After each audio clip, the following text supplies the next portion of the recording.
Baik, Bismillahirrahmanirrahim. Assalamualaikum warahmatullahi wabarakatuh. Selamat pagi semuanya.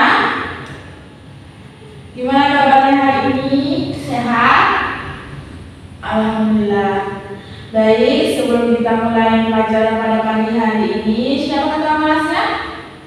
Ya, silakan memimpin teman-teman yang berdoa ya. Ya, silakan.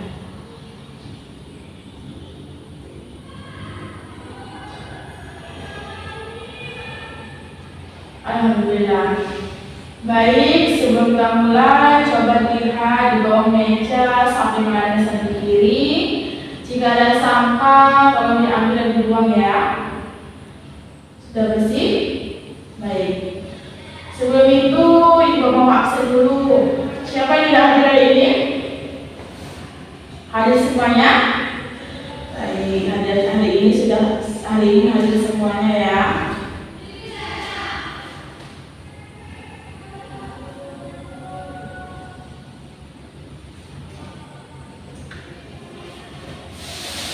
Nah, sekarang Ibu ingin bertanya kepada kalian semua, masih ingat dengan materi kita minggu lalu bahas tentang apa?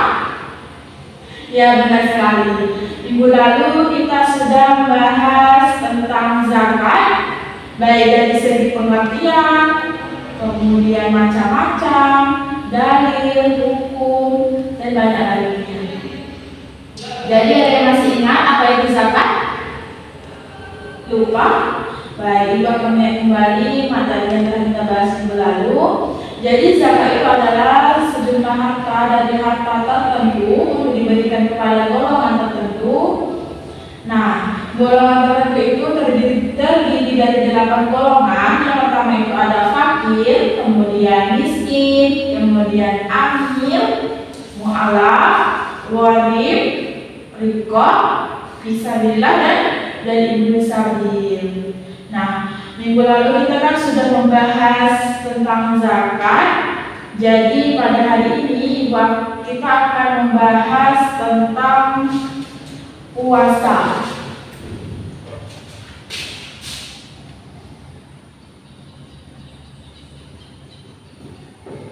Nah, jadi ada yang tahu apa itu puasa? Ada yang tahu? Tidak? Baik, Ibu akan menjelaskan. Yang pertama itu pengertian puasa.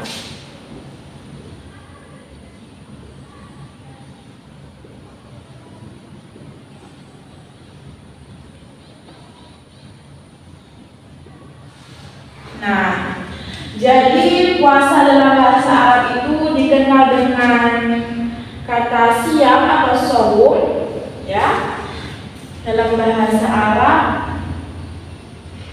dikenal dengan kata siam atau shaum.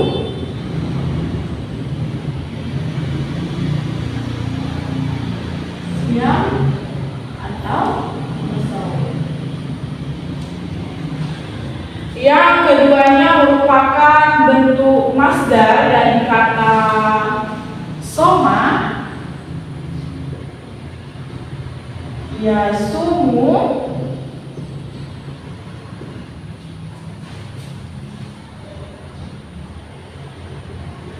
wasiyaman,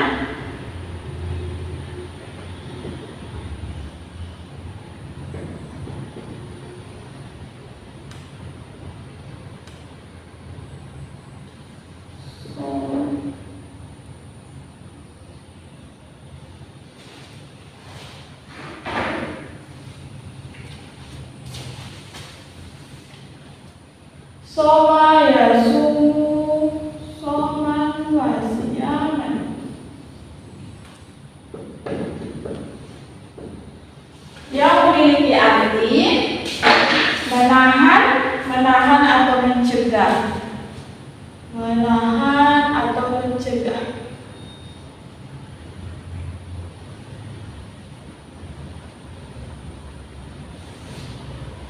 Jadi menurut istilah puasa adalah menahan diri dari segala sesuatu yang dapat membatalkan puasa sejak terbit fajar hingga terbenam matahari yang disertai niat, rukun, dan syarat tertentu. Nah, tadi kan kita sudah membahas pengertian puasa nih.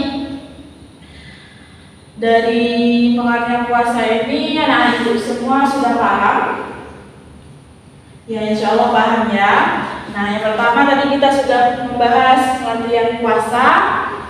Yang kedua kita akan membahas yaitu syarat puasa.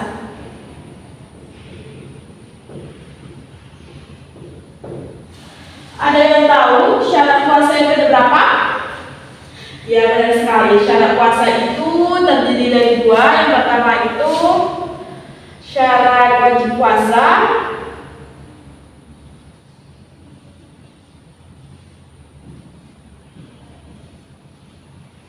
Dan yang kedua itu syarat sah puasa.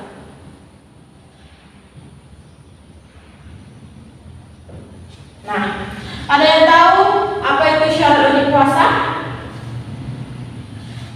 Tidak? Oke. Syarat wajib puasa adalah segala sesuatu yang menyebabkan seseorang diwajibkan puasa.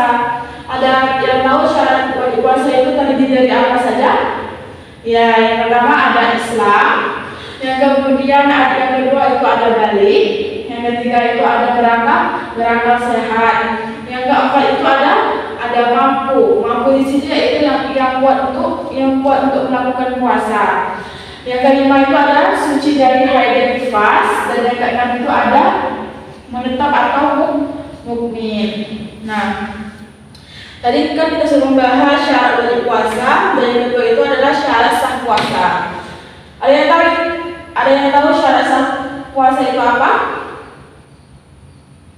Baik, syarat sah puasa adalah syarat yang harus dipenuhi oleh seseorang saat melakukan puasa agar puasanya itu sah dan diterima oleh Allah Subhanahu wa taala. Ada yang tahu syarat sah puasa itu terdiri dari apa saja? Ada? Oke. Yang pertama itu terdiri dari Islam. Yang kedua itu mumayyiz. Ada yang tahu mumayyiz itu apa? Ya, mumayyiz adalah dapat membedakan yang mana yang baik dan yang buruk. Kemudian yang ketiga itu adalah suci dari haid dan nifas. Dan yang keempat itu bukan berpuasa pada hari-hari yang diharamkan. Nah,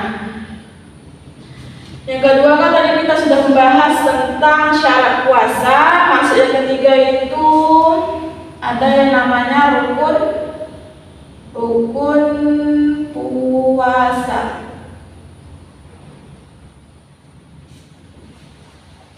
Ada yang tahu rukun puasa terdiri dari berapa? Ya, benar sekali. Rukun puasa terdiri dari dua. Yang pertama itu niat. Niat di sini kita menyengaja untuk berpuasa. Yang kedua itu meninggalkan segala sesuatu yang dapat membatalkan puasa. Pertama sini ada niat. Kemudian yang kedua meninggalkan segala sesuatu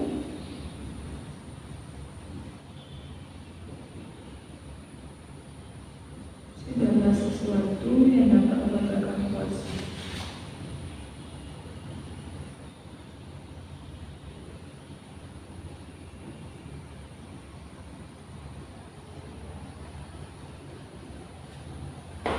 Nah, tadi yang ketiga kan kita sudah membahas apa itu rukun puasa, dan rukun puasa itu terdiri dari dua. Nah, yang untuk ketiga itu kita akan membahas tentang sunnah puasa.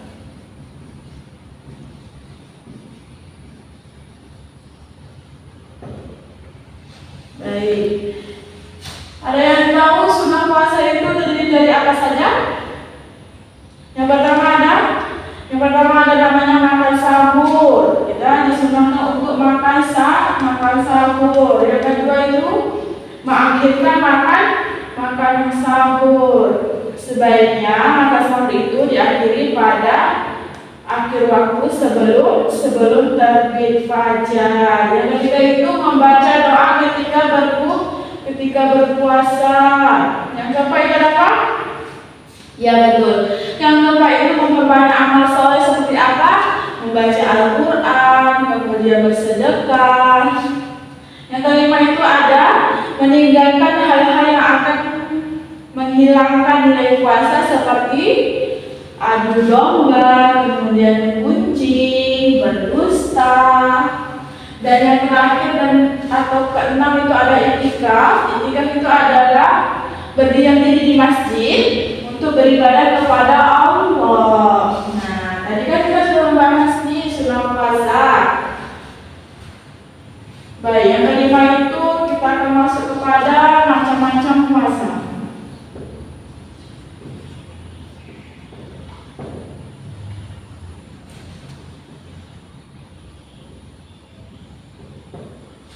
Baik, ada yang tahu ada berapa macam puasa? Kalau ada teman-temannya?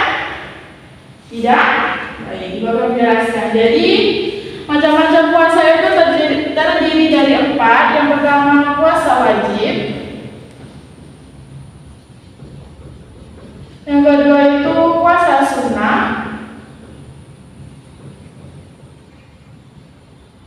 Yang ketiga itu puasa makruh. Dan yang keempat itu puasa haram. Nah, jadi ada yang tahu pengertian puasa wajib itu apa?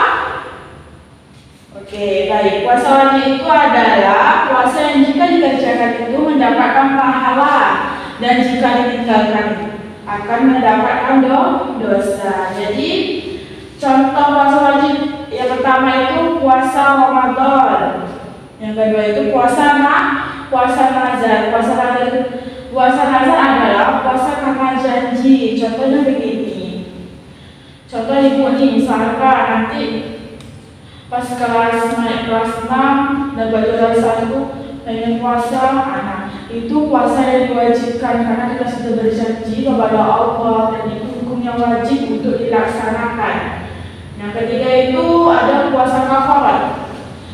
Puasa kafarat itu adalah puasa karena denda atau tebusan. Contohnya itu seperti karena melanggar larangan haji. Dan masih banyak lagi contoh-contoh dari puasa wajib. Yang kedua itu yaitu puasa sunnah. Ada yang tahu pengertian puasa sunnah? Ya, puasa sunnah adalah puasa yang jika dikerjakan mendapatkan pahala dan jika ditinggalkan tidak berdosa. Apa saja termasuk ke dalam puasa sunnah? Yang pertama ada puasa Senin Kamis, kemudian puasa 6 hari pada bulan Syawal, kemudian ada puasa Arafah, puasa Daud, dan masih banyak lagi. Baik, yang ketiga itu puasa makruh. Puasa makruh adalah puasa yang harus ditinggalkan, sebaiknya itu ditinggalkan. Nah, ada yang tahu contoh puasa makruh itu apa? Oke. Contoh puasa makruh adalah puasa yang dilakukan pada hari Jumat kecuali beberapa hari sebelumnya telah berpuasa. Jadi jika puasa itu dilakukan cuma pada hari Jumat, itu termasuk kategori kepada puasa makruh. Tetapi kalau sebelum pada hari Jumat itu kita telah berpuasa, itu tidak apa-apa. Kemudian yang terakhir itu adalah puasa haram. Kalian tahu pengertian puasa haram itu apa? Baik, puasa haram itu adalah puasa yang jika dikerjakan berdosa dan jika ditinggalkan tidak apa-apa. Kalian tahu contoh dari puasa haram itu apa? Oke, yang pertama itu puasa pada hari raya Idul Fitri. Yang kedua itu puasa pada hari raya Idul Adha. Kemudian puasa pada hari Tasyrik pada tanggal 11, 12, 13 pada bulan Zulhijjah. Nah, dari materi yang telah Ibu jelaskan tentang puasa, baik dari segi pengertian puasa, syarat puasa, rukun puasa, sunnah puasa, dan macam-macam puasa, sudah mengerti dengan yang telah Ibu jelaskan? Insya Allah sudah ya. Jadi dari Dari materi yang Ibu sampaikan, ada pertanyaan? Tidak? Nah, jika tidak,